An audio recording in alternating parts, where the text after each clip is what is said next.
Hello, bienvenue sur l'émission ADN Créatif. J'ai la joie de vous accueillir. Donc Cindy, Franklin, bienvenue. Et donc on va pas aller plus en profondeur concernant qui vous êtes, votre identité. On a pensé avec l'équipe de faire une sorte de brise-glace, donc un jeu pour apprendre à vous connaître. Et donc du coup j'aurai des images et des objets à vous montrer. Et donc vous devrez me dire en fait qu'est-ce que ça exprime pour vous et le lien que vous avez avec cet objet ou cette image. Donc est-ce que vous êtes prêts? Ouais. Ok. Alors je vais commencer, je vais vous donner la tablette. C'est tous les deux, hein, c'est ça. Voilà, alors c'est un avion. Qu'est-ce que cela exprime pour vous en fonction de qui vous êtes ou de ce que vous faites? Moi, culture. Parce que l'avion, si tu veux aller vers les autres, en tout cas, moi j'aime aller dans les pays qui sont loin de Paris. Donc en général, c'est l'avion direct. Donc la rencontre. Et puis après, ça me rappelle mon enfance aussi. Parce que j'ai justement beaucoup voyagé avec mes parents. Donc j'étais assez souvent. Et mannequinat. Ouais. Beaucoup dans l'avion. D'accord. Moi, ça me parle. Bon, après, je suis un homme, hein, mais ça me parle plus. C'est la direction, en fait. La confiance dans le pilote, on va quelque part. Donc, c'est un petit peu ce que pour moi ça représente. Et je pense que on est tous les deux dans le même avion, donc ça va. C'est pas mal. Ok, d'accord. Right. Alors j'ai choisi l'avion parce que j'ai un peu creusé, sans que vous le sachiez, donc sur vos comptes et un peu sur votre site aussi. Et donc l'avion, parce que justement t'es métissé Cindy et tu as des origines doubles. Et Franklin, parce que tu voyages aussi par rapport à la photographie, par rapport à ton métier. Donc voilà pourquoi l'avion. Et là maintenant, je vais vous passer la tablette juste après parce qu'il y en a 3. Et la deuxième, c'est un objet. Une bague. Tu commences. Une bague. C'est le jour où j'ai demandé en mariage. Peu importe. Moi j'ai pensé à alliance, pour le coup. Mariage, alliance. Ouais. Ah oui, ça peut être aussi par rapport à notre foi. Alliance avec Christ, pour moi. Ça me fait penser à ça direct. En tout cas, je sais que c'est quelque chose qui représente une forte connexion l'un à l'autre. Et c'est ce qu'on a voulu mettre en évidence, je pense aussi, ne serait-ce que par notre union et notre mariage. Voilà. C'est carrément ça. Et c'est Oui, c'est carrément ça. Et puis t'as abordé aussi sur la notion de la foi aussi. Mais ce que je pensais, c'était vraiment, vous êtes un couple marié. Et donc, du coup, voilà pourquoi la bague. Et j'ai eu l'idée de pouvoir vous la montrer tangiblement, parce que vous êtes un duo. Et je vais pas trop partir vers ce côté-là, parce que justement, je vais après sur l'image en question de vous montrer. Donc, on va passer la bague, et je vais vous repasser la tablette, et je vais vous montrer la troisième image. Alors, est-ce que vous savez c'est qui sur l'image? C'est pas ça. Je sais que c'est dans un film des années 60. Et je me Moi, c'est rappelle plutôt pas la pause et. Nous, on est là pour gagner. C'est ça. En fait, on a la même mission l'un et l'autre. Après, il y a le mot Brown derrière. Peut-être que c'est. Mais c'est quand je vois pas aussi qui c'est. Je vois pas les acteurs. Ça va quand c'est un film, je sais pas. Alors, c'est Bonnie and Clyde. Ah, Bonnie. C'est un classique en Oui, plus. c'est un classique. ouais, c'est un peu nous deux, on est dans notre couloir et on fait. Ça fait penser à un combattant. Oui, et aussi parce que vous êtes ensemble, l'un photographe et l'un vous complétez très très bien. Et donc parce que vous êtes autant dans la vraie vie en couple, mais aussi, on va dire, en duo, partenaire aussi sur le terrain. Donc Cindy dans la mode, dans la photographie, donc vous travaillez aussi ensemble. Est-ce que c'est vrai ou c'est faux? C'est vrai. Ah, Non, bon. franchement, on n'a rien à rajouter là. Non, On a trop bien fait l'intro. Très bien. Et je suis contente.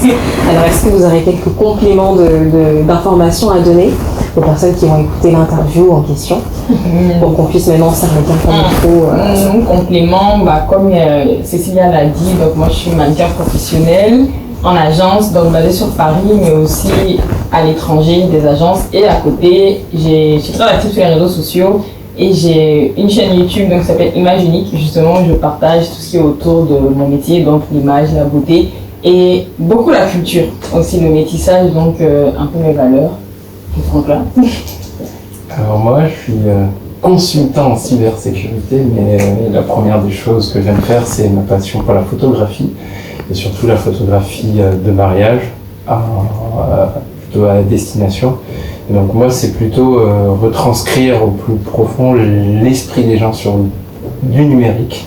Et c'est ça mon train, mon envie de faire en sorte que les personnes puissent garder davantage cette part d'émotion qu'on va voir dans chacune des images, mais qui vont avoir une étreinte sur le patrimoine de leur vie, de leur génération, etc. etc. D'accord, donc un souvenir, Un souvenir, une vraie mémoire. Ouais. Ok, bah merci beaucoup déjà pour cette première partie. J'espère que ça vous a déjà plu. Oui. Ouais, ok, on va passer à la suite. En fait, on fonctionne sous forme d'entonnoir, donc là on est parti à peu près du plus général. Et là, on va un peu cibler maintenant sur le côté art, création, créatif. Et donc pour ça, on va passer à la partie 2 qui serait un peu de cerner votre univers. Donc votre univers artistique, qui vous êtes, votre identité en tant qu'artiste, en fin de compte en tant qu'individu. Donc j'aimerais savoir, donc vous allez parler l'un après l'autre, donc ça, on peut commencer par Franklin et puis après toi Cindy, quelle serait votre vision artistique? Alors, moi, ma vision artistique, elle est basée sur déjà mes convictions personnelles, donc, qui sont celles de ma foi en Dieu et en la personne de Jésus. Et donc, du coup, tout repose sur son principe, où tout commence. Donc, tout commence par la terre. Donc, à chaque fois quel que soit le projet, quel que soit ce qu'on me présente, je commence par la terre. Et j'imagine le nombre incalculable de terre qu'il peut y avoir dans le monde, et je pars de ça, ça me donne une couleur, ça me donne une imagination, et derrière après j'établis et je pose chacun des éléments, et à la fin je vais choisir la personne qui représente le mieux ce projet. En tout cas, moi, c'est comme ça que ma démarche se fait. Et je m'inspire énormément, du coup, dans le milieu du mariage, il y a énormément de prestataires, énormément de personnes qui tournent autour des différents pôles nécessaires. Donc la fleuriste, elle part toujours de la terre. Celle qui organise l'ensemble du lieu, ça part toujours de la terre. En fait, c'est vraiment quelque chose de réfléchi. Et donc, du coup, c'est comme ça que je développe. Après, j'essaye d'ici quelques temps passer sur la partie mode vraiment pure et repartir toujours avec le même concept, la terre, et après élever pour avoir la mannequin qui correspond avec l'éditorial qui sera présenté, etc. D'accord, mais c'est super intéressant parce que j'ai l'impression en fait, et tu me corriges si c'est faux, on part toujours de la racine, donc où tout commence pour ensuite en fait aller, on va dire, de l'interne vers l'externe. C'est ça. Et donc je trouve intéressant quand tu parles de la terre, parce que c'est pas forcément la terre, oui, la terre. À proprement parler, et ça peut être aussi la terre de notre cœur aussi au final, donc cerner en fait l'être en fait au plus profond et de la retranscrire, et on verra à peu près par la suite pratiquement parlant, mais je trouve ça intéressant. Et toi pour toi Cindy Ça se complète, sauf que moi je vais plus utiliser donc mon art pour réconcilier la femme avec elle-même. Donc au travers justement mon don de photogénie. Et après moi c'est très personnel parce que ça parle de mon expérience perso, comme je te l'avais dit, où j'avais vraiment pas d'assurance, et ça a été la photo qui m'a réconciliée avec moi. C'était une thérapie. Et du coup, pour rejoindre ce que Franklin disait, c'est là où j'ai su qui j'étais, genre réellement moi au plus profond. Et au fur et à mesure, j'ai vu que vraiment j'ai gagné confiance en moi en me réconciliant avec ma véritable image. Parce que finalement, quand tu fais des photos, tu es face à ton image. Et on peut voir tout, c'est-à-dire que au début on voyait toutes mes zones d'ombre, tout, quand j'avais pas confiance en moi, toutes mes mauvaises émotions, et au fur et à mesure, à force, j'ai vraiment gagné en assurance et ça se voit visuellement clairement. Et du coup aujourd'hui c'est vraiment le message que je veux partager. Même quand j'accepte certains contrats, je fais vraiment attention à tout, parce que je me dis, une femme qui va me regarder, je veux vraiment véhiculer quelque chose de pur, de sain, et qu'elle se dise, non pas je veux être comme elle pour être comme elle parce qu'on est unique, mais se dire juste je veux être comme elle pour être moi. Je sais pas si c'est clair, mais se dire que elle me donne de l'espoir et je peux oser être moi. Donc après c'est tout un travail, bon, je pense qu'on aura l'occasion d'expliquer dans les minutes à venir, mais voilà, c'est un peu ça, mais dans les grandes lignes. D'accord, donc tu cites particulièrement la femme en question et qui part de ton histoire personnelle. Et en fait, la femme et les jeunes adultes même, je dirais, parce que quand même dans le milieu du mannequinat, c'est très jeune à la cible. Genre j'ai 28 ans, je suis considérée de vieille, donc c'est vraiment des très très très jeunes. Et c'est vrai ils ont vraiment besoin de modèles à qui s'identifier, mais de femmes qui savent qui elles sont finalement. Et c'est vrai que souvent, quand tu commences le mannequinat, t'as 18 ans, 24 ans, t'es trop jeune en fait. Enfin, 18 ans, 24 ans, c'est les plus âgés. Tu sais pas en fait, tu sais pas réellement qui tu es. Et c'est bien d'avoir des modèles de femmes qui arrivent à s'assumer au naturel et montrer que oui, tu peux être mannequin, il y a ça, il y a le mauvais du milieu, mais regarde aussi, tu peux apporter cette image-là. D'accord. Voilà. Est-ce qu'on peut parler du coup de conquête et de reconquérir en fait la véritable identité? Ouais, identité. C'est ça, clairement. C'est vraiment ça, t'as dit le terme en plus, la reconquête, reconquérir vraiment la véritable. Se réconcilier, comme on le dit, c'est se réconcilier avec ta véritable image et de l'intérieur vers l'extérieur.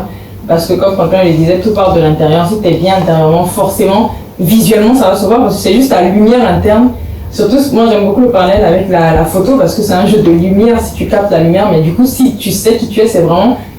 L'appareil va juste capter ta lumière. Donc, c'est juste si tu peux être facilement. Tu peux dégager beaucoup d'aura. Voilà. D'accord, bah, merci beaucoup. C'était vraiment déjà très complet pour un début, mais c'est super intéressant et ça se complémente bien au final parce que même si vous êtes spécialisé en fait dans des. Voilà, vous avez vos spécificités et que vous êtes différents sur certains points, au final vous vous comprenez et même si là, sans forcément que vous dialoguiez ensemble, ça se rejoint. Donc, j'ai bien choisi l'image au début, en Bonnie and Clyde, ça marche bien. Et donc là, je vais aller un peu plus en arrière. Là, j'ai beaucoup accentué sur la vision artistique. Là, je vais juste prendre l'identité. Maintenant, comment votre identité à vous, personnelle, influe en fait telle sur votre pratique artistique, dans votre vision artistique. Alors, on a commencé par Franklin. Cindy, tu peux commencer si tu veux. Chacun son tour. Mais moi, quand je pense à l'identité, je pense à ma foi. Enfin, mon pilier, qui est de confession chrétienne, donc on croit en Jésus-Christ. Et justement, ce que j'avais pas dit tout à l'heure, c'est au travers de la photo qu'on va dire que j'ai découvert Dieu, donc que j'ai eu une rencontre avec Christ. Et c'est vraiment à partir de là donc que tout a un impact sur tout ce que je fais. C'est-à-dire que même, comme je disais tout à l'heure, si j'ai par rapport à l'identité dans mon métier de mannequin, tous les contrats que je vais avoir, je vais vraiment faire attention à tout en fait, à toutes les équipes, avoir le message qu'ils véhiculent pour être sûr que c'est en accord avec mon message et en accord avec ce que finalement Dieu attend de moi. Donc c'est vraiment mon pilier. Donc, par exemple, ceux qui me suivent sur les réseaux sociaux savent que je prône vraiment le naturel et ça passe beaucoup par les cheveux pour moi parce que c'est tellement un acte identitaire. Pour moi, c'est comme la peau en fait. Tu vas pas changer ta couleur de peau et les cheveux c'est la même chose. Et par exemple, dans le mannequinat, je fais vraiment très attention à ça. C'est-à-dire tous les jobs que je vais avoir, je fais vraiment attention à comment ils vont me coiffer, à l'image qu'ils vont véhiculer. Je refuse tout ce qui est chimique déjà, coloration, parce que moi j'ai pas envie de véhiculer ça et parce que je sais que ça va abîmer mes cheveux. Donc je fais tout pour rester fidèle vraiment avec mes valeurs en vrai. Donc, et qui passe par mon pilier, donc par ma foi avec Jésus. D'accord, merci beaucoup Cindy. Et toi Franklin? Moi comme je le dis souvent, et on en parle souvent de ça parce que c'est vraiment quelque chose qui est important pour nous, l'identité. C'est souvent les trois questions que dans la vie de tous les jours on va nous poser, indirectement ou directement, on va nous demander, je sais pas, même dans une altercation avec une personne, tu te prends pour qui? Et cette question, tu te prends pour qui, ça t'amène à quel est le repère, vers quoi tu tends à chaque fois que on te questionne. Quel est le repère de chaque chose? Et pour moi, en fait, le repère de chaque chose, c'est, nous, on est de confession chrétienne. Pour d'autres, ça va être autre chose, mais notre repère à l'heure actuelle, c'est Jésus.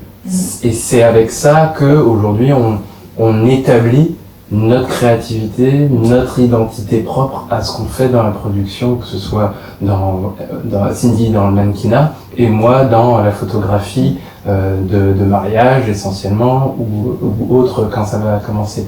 Donc du coup, en partant de ça, au fait, je dois aller quelque part. Je dois aller quelque part avec ce que j'ai. Parce que quand je sais qui je suis, je sais où je peux aller. Je sais vers quoi je peux tendre. Je sais à quoi je peux prétendre. Et donc avec ça, si je peux prétendre à quelque chose, je peux établir ce qui va être pour moi, mes enfants, mes petits-enfants, etc. quelque chose d'important. Donc je pense que l'une des choses qui va aboutir à tout ça, c'est que j'aurai une vision claire, précise de ce que je veux faire dans la vie.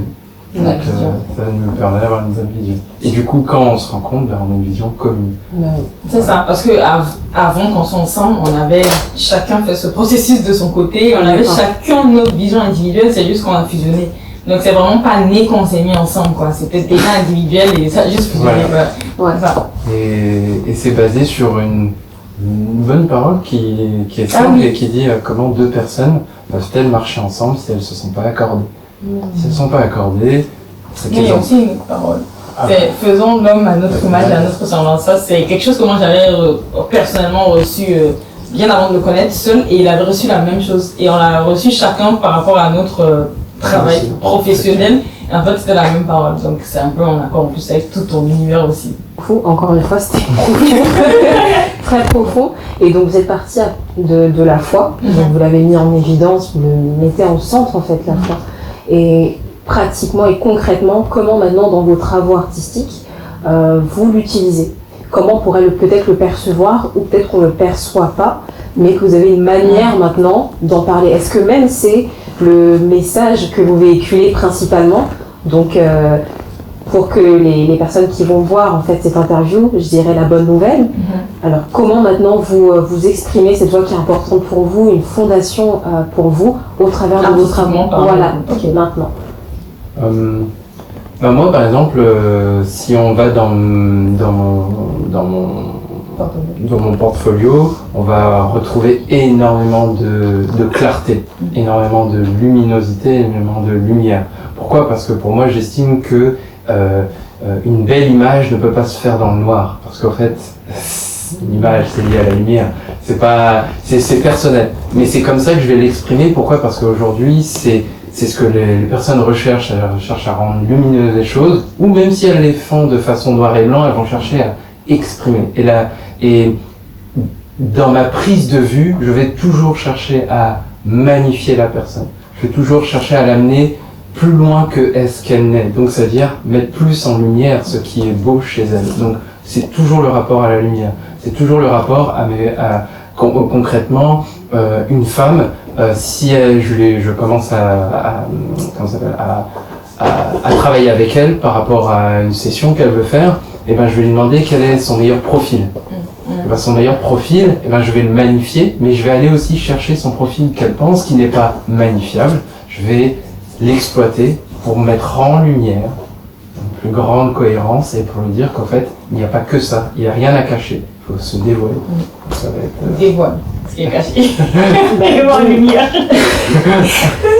Mais donc du coup tu fais un travail d'observation. Avant donc, toute chose, en fait, j'aime ce qui est beau et bien fait. Donc, je vais passer mon temps à observer. Je vais passer mon temps à regarder avant de prendre une décision. Et après, c'est le propos des hommes. Il me dit tout le temps, observe.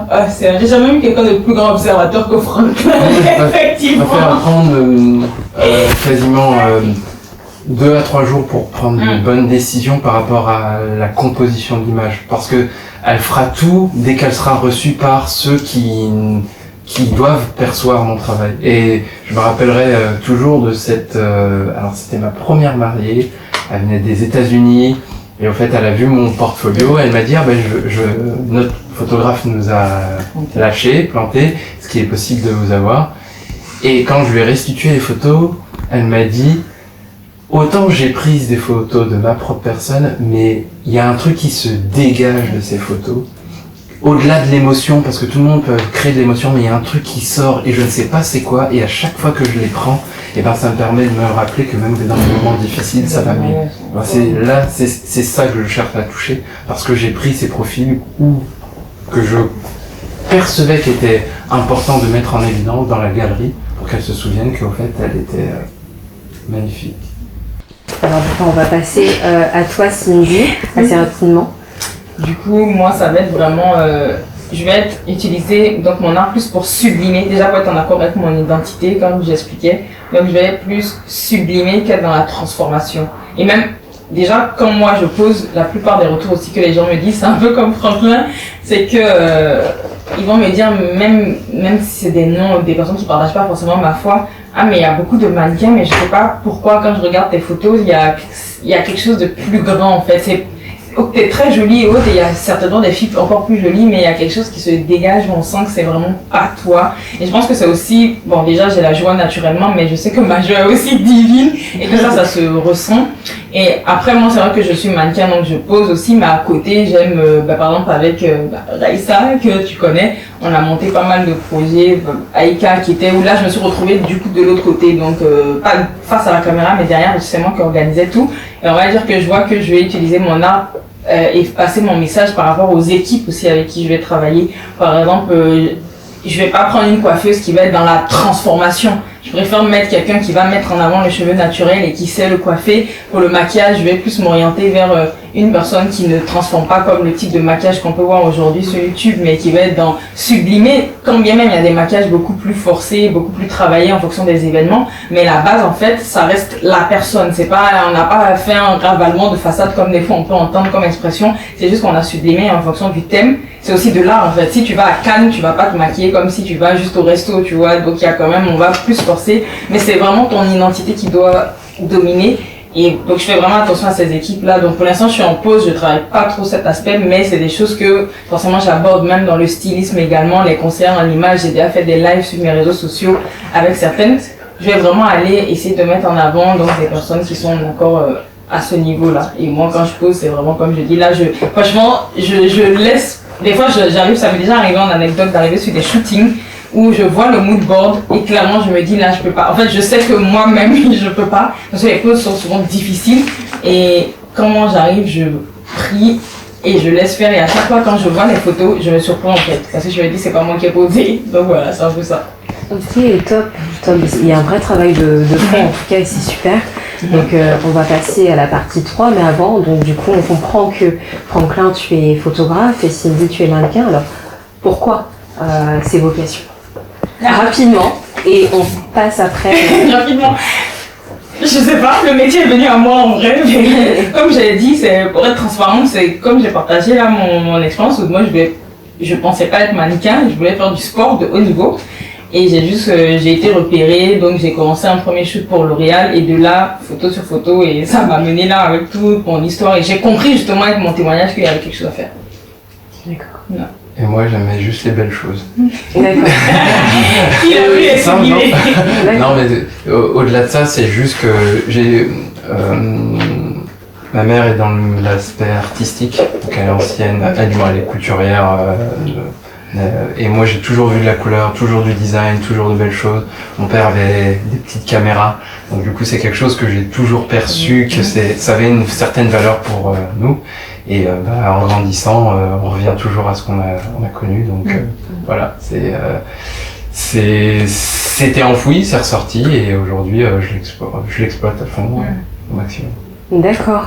Alors, partie 3, donc là on va vraiment être sur la thématique de l'interview. Donc maintenant on va parler vraiment de comment vous déployez votre créativité dans différentes sphères de votre vie, soit professionnelle, personnelle et dans votre routine quotidienne. Donc là on va dépasser juste le moment, on va dire, présent quand par exemple tu shootes ou quand tu poses. Comment dans tes relations, par exemple personnelles ou tes relations un peu plus professionnelles, comment ça influe?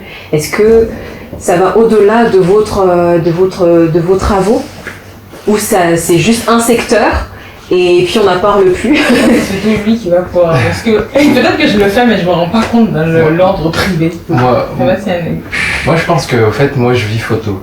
Oui, ah oui, je confie. Moi, en fait, j'arrive pas à j'avoue que quel que soit l'environnement dans lequel je suis, par exemple là, je vois que moi, la lumière a beaucoup d'importance pour moi, donc je vois toutes les lumières qu'il y a ici, je perçois, et en fait, je ne peux pas m'empêcher, quel que soit le lieu ou l'endroit où je me trouve, de contempler la lumière, parce que pour moi, la lumière est une personne, c'est vraiment quelque chose.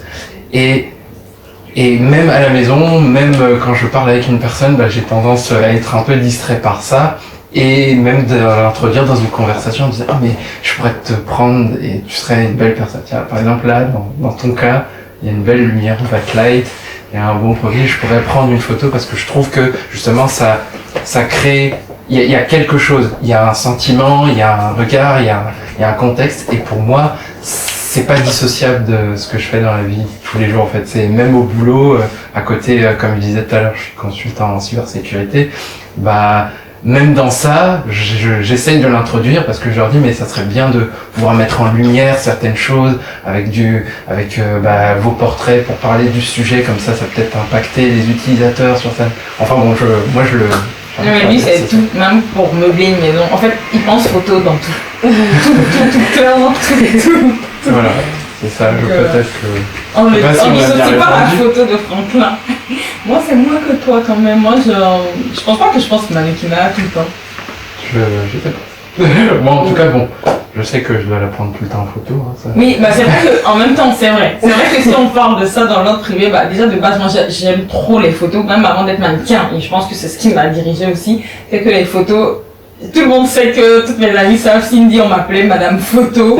Avec Raissa on a commencé les photos au lycée à en faire, donc ouais moi ça va être plus vraiment pas si je vais sortir tout le temps vouloir faire des photos, et je pense que c'est là mon identité de mannequin aussi ressort, également aussi dans ma manière de m'habiller. Bon je suis très simple mais je vais essayer quand même, la mode va quand même se voir en fait, il y aura plutôt le goût simplicité mais de l'élégance, voilà, toujours ça va être plus à ce niveau je vais dire, mais Comment tu arrives à extraire justement, tu vois, ta personne là quand tu poses dans d'autres contextes, dans d'autres environnements? Sinon oui, effectivement, ça oui, je pense que j'en parle partout, sur justement ma chaîne, sur mes réseaux sociaux, sur Instagram, surtout en story, et il n'y a pas que des mannequins qui me suivent, je crois même que c'est minoritaire finalement les mannequins qui me suivent, mais c'est toutes les femmes, et c'est là où justement j'avais vu que ça parlait à toutes les femmes, peu importe ce qu'elles veulent faire, et en général elles me disent qu'elles se reconnaissent en moi, donc par rapport à ce que je partage de l'art, parce que c'est vrai que c'est finalement, en plus moi j'ai vraiment beaucoup à cœur l'Afrique, et il y a beaucoup qui me parlent et qui me disent qu'elles ne voyaient pas forcément les choses comme ça, donc c'est plus à ce niveau, mais je pourrais pas, c'est vrai que ça, en fait je le fais tellement spontanément que j'avoue que j'ai du mal à expliquer, à dire que en fait pour moi c'est vraiment spontané, je réfléchis pas, et je pense que ça se voit seul en fait. D'accord. Voilà. J'aimerais encore plus approfondir sur comment vous permettez aux personnes qui vous suivent, qui ont l'occasion de voir vos travaux, d'être dans l'équilibre, c'est-à-dire qu'ils ne vous prennent pas comme des icônes qui soient un peu dans l'idolâtrie, mais qui sachent vous remettre comme peut-être une inspiration pour eux, pour leur vie. Par exemple Franklin pour la photographie, toi Cindy pour le mannequinat ou la photo, poser, ce genre de choses. Comment vous gérez ça aussi, votre posture publique? Et est-ce que vous faites attention aussi à ce que les personnes qui vous suivent, peu importe qui c'est, mais qu'est-ce qu'ils peuvent retenir de vous? Parce qu'en fait, là, j'accentue vraiment sur l'ADN, quand on parle de créativité, mais aussi votre personne. Là, on vous cerne un peu, on vous décortique. Mais maintenant, qu'est-ce que la personne qui est en face de vous, qu'est-ce que vous aimeriez en fait, dans quelle posture elle doit être en vous voyant en activité, en action? Je vais me tenter. Ouais. Moi, en fait, ce que j'aimerais que les personnes retiennent, admettons, on part du principe que c'était mon dernier jour, donc après ça, vous ne me voyez plus. En fait, ce que j'aimerais qu'on retienne, si on voit mon travail, c'est que j'ai été authentique et transparent. En fait, aujourd'hui, quand je parle avec une personne, moi, je pars toujours ça sera toujours le même constat. Qui tu es? Retranscrire son authenticité dans tout ce qu'on fait. Il faut être le plus transparent possible. Transparent dans ses valeurs, transparent avec le travail qu'on fournit et transparent avec l'attitude qu'on a envers les autres. Pour moi, il est inacceptable qu'une personne échoue. Pas parce qu'au fait, elle ne peut pas échouer, c'est parce qu'au fait, si elle est en accord avec ça, elle va réussir. Parce que le travail, le trésor de l'homme, c'est l'activité.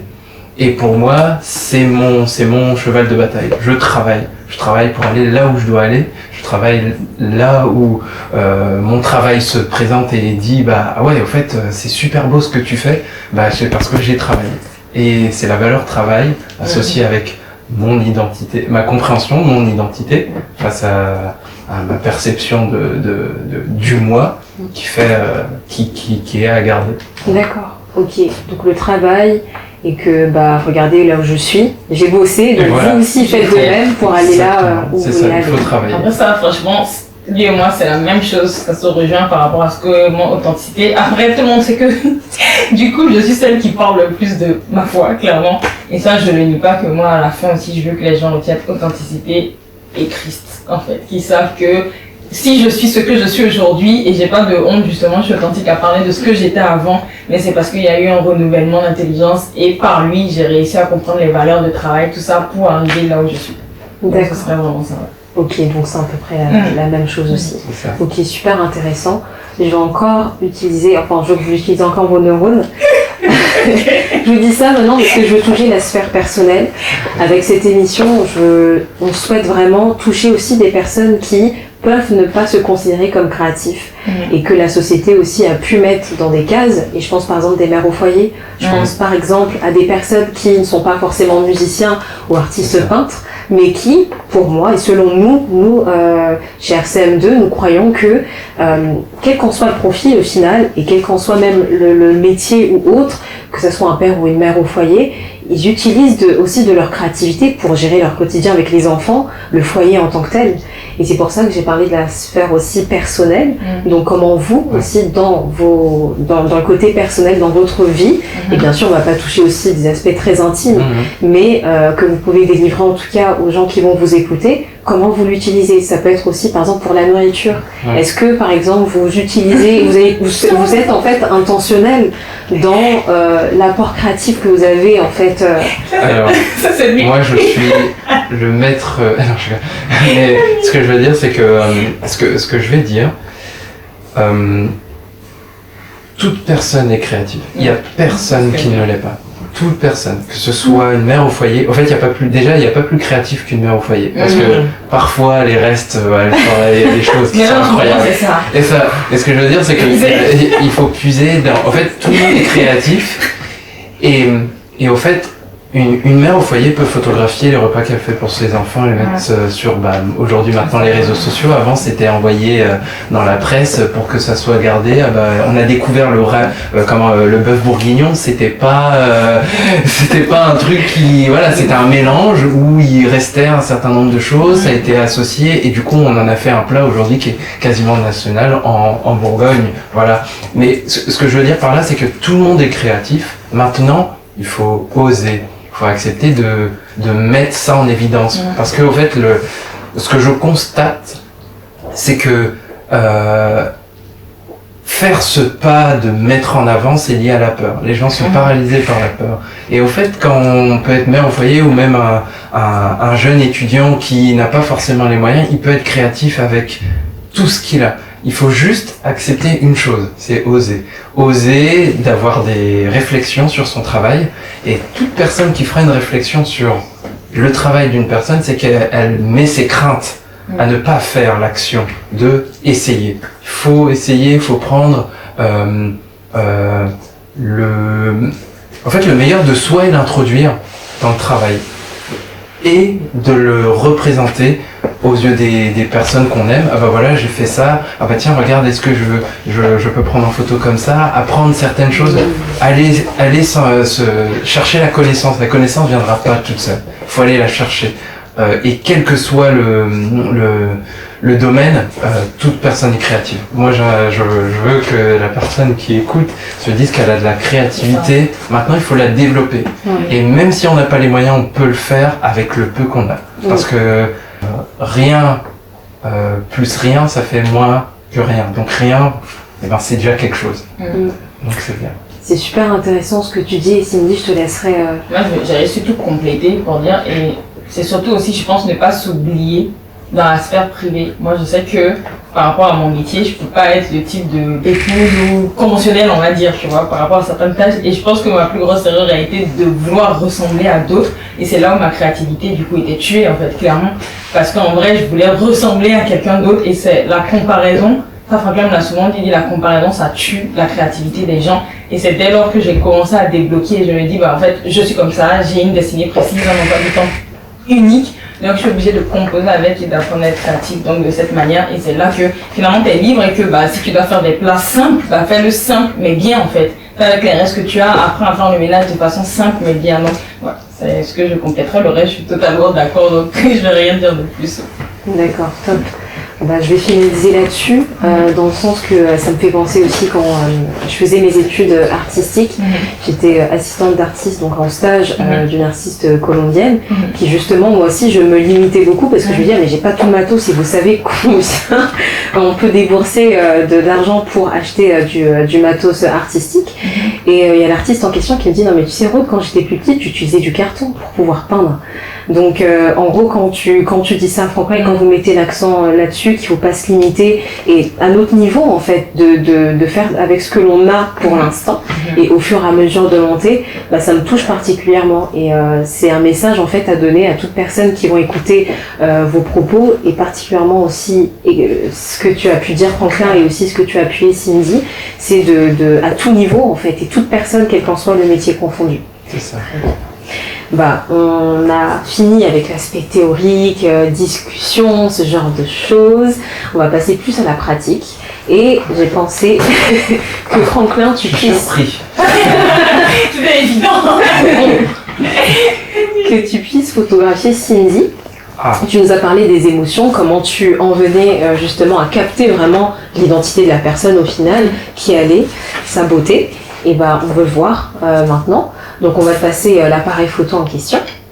Ah, c'est le mien. Ouais, c'est le tien.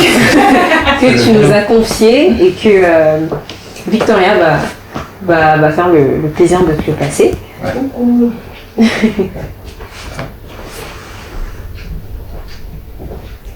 Merci beaucoup. Voilà. Et Cindy, tu seras en condition pour que Franklin, en plus, capte vraiment ta beauté. Et... Alors, avant tout, je vais prendre quand même 2 minutes, 3 minutes pour expliquer certaines choses, et ça c'est ultra important. On peut prendre des photos avec tout. Il faut juste accepter il faut juste comprendre une variable. Tout se fait par la lumière. Il faut comprendre la lumière et il faut s'instruire, c'est-à-dire vraiment aller chercher. C'est pas simplement prendre des photos. Si on comprend pas la lumière, on peut prendre son téléphone et y faire une mauvaise photo qui sera considérée comme bonne par d'autres, mais elle sera quand même mauvaise parce qu'elle a été prise par la mauvaise lumière. D'accord. Donc ça c'est important. Et surtout, il faut, pour moi, savoir qu'est-ce qu'on veut transmettre déjà. D'accord. Moi aujourd'hui, je vais avoir Cindy comme modèle. Je sais que aujourd'hui, il y a une coiffure, donc du coup, je vais mettre l'accent sur sa coiffure. Donc je sais où je vais aller et je vais lui demander de faire vivre sa coiffure. Donc ça veut dire que il faut déjà écrire plus ou moins un script dans la tête de ce qu'on veut transcrire. Sinon, prendre des photos pour prendre des photos, tout le monde le fait. On a tous ça et ça marche très bien. On peut le faire avec, beaucoup le font, et beaucoup justement, quand ils le font, c'est parce qu'ils ont un sujet. Ils ont quelque chose, ils ont une idée derrière, et il faut déjà vraiment, je mets l'accent sur ça parce que c'est ultra important. Donc on ne travaille pas pour rien, on travaille toujours pour un but, ça c'est important. D'accord, super. Du coup, toi je te connais pas. Là par exemple, il y a 2 types de lumière. Il y en a une qui est naturelle, qui ne rentre pas vraiment, mais qui est réfléchie par le mur de l'extérieur. On en a une directe qui vient directement sur elle. Et donc du coup, ce que je vais chercher à faire, c'est que tu vas te rapprocher, tu vas te mettre au bord, voilà. Et au fait, quand on met une personne au bord, du moins on réduit la distance entre mon appareil et le fond, et là on va créer un espèce de flou d'arrière-plan en fonction de la focale. Donc je ne vais pas rentrer dans du technique, mais ce que je vais chercher à faire, c'est de simplement avoir un regard sucré. Pas de Colgate là. Pas de Colgate. C'est le sourire, c'est aussi. Après ça c'est personnel. On le fera après. Ok. Là, moi ce que je vais faire, c'est que je vais te demander d'être le plus droit possible. Voilà. Et à savoir, alors petite astuce, quand vous photographiez une personne, pour que ses yeux soient ouverts, par exemple si tu lèves très haut la tête, vous avez vu, les yeux se ferment. Si elle abaisse la tête, son regard est beaucoup plus profond. Donc du coup, je vais te demander de baisser la tête un petit peu. Et donc comme j'ai une superbe lumière rose qui vient pulser sur elle, et je vais choisir le bon moment. Et là, hop, est-ce que tu peux tourner comme ça? Et je te regarde. Exactement. Parfait. C'est trop facile. Et donc du coup, parfois on a des sujets qui vont être très naturels. Et quand on le perçoit, il faut toujours dire une blague.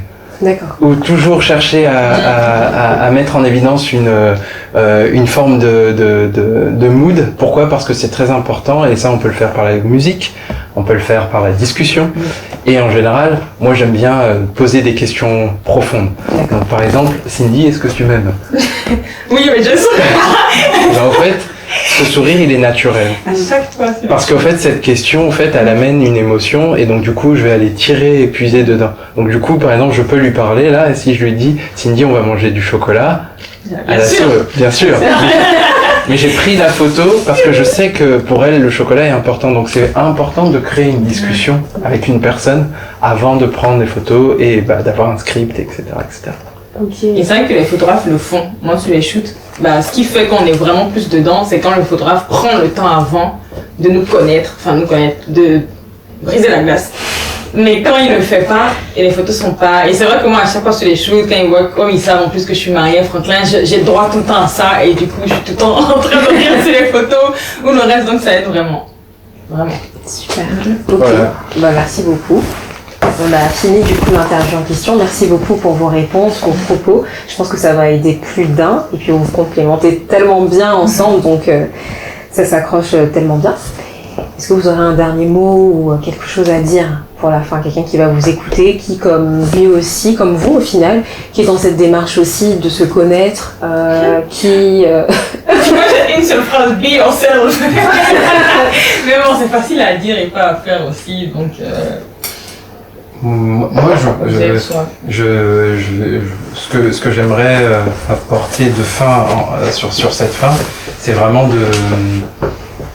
d'accepter pleinement qui on est, premièrement, de savoir quelles sont ses valeurs pour pouvoir dire ok, avec ce que je suis et mes valeurs, je peux créer. Dans tous les cas où on a de la créativité, je peux créer. Et si je crée, c'est pour être une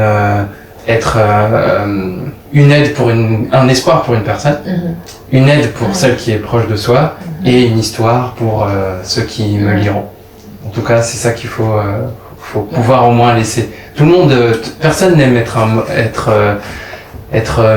un simple monument dans la vie. Tout le monde veut que son histoire serve à quelqu'un d'autre. Donc, c'est ça. Ne pas avoir honte de son histoire. Voilà, aussi. Beaucoup ont honte de leur passé, qui, c'est vrai, des fois c'est pas glorieux, mais moi j'ai compris avec le temps que si tu as vécu tout ça et tu es encore là, c'est que moi je dis souvent aux filles, aux personnes qui me demandent comment connaître son identité, parmi tous les points qu'on a dit, mais il y en a un que je dis souvent, j'ai dit que raconte ton histoire et quels sont tes dons et tes talents aussi. Donc, ton histoire, t'as pas vécu ça pour rien. Si t'es encore là, c'est que tu peux utiliser ça pour aider d'autres personnes. Et t'as reçu des dons, en fait, justement. Donc, utilise-les pour les faire fructifier et pour donner à quelqu'un d'autre. Écoutez, merci beaucoup. Bon, je finis tout le temps, en fait, les émissions par un petit check. Donc, merci. Hop. Check. Check aussi à vous. Et puis, on se retrouve très prochainement pour un autre épisode.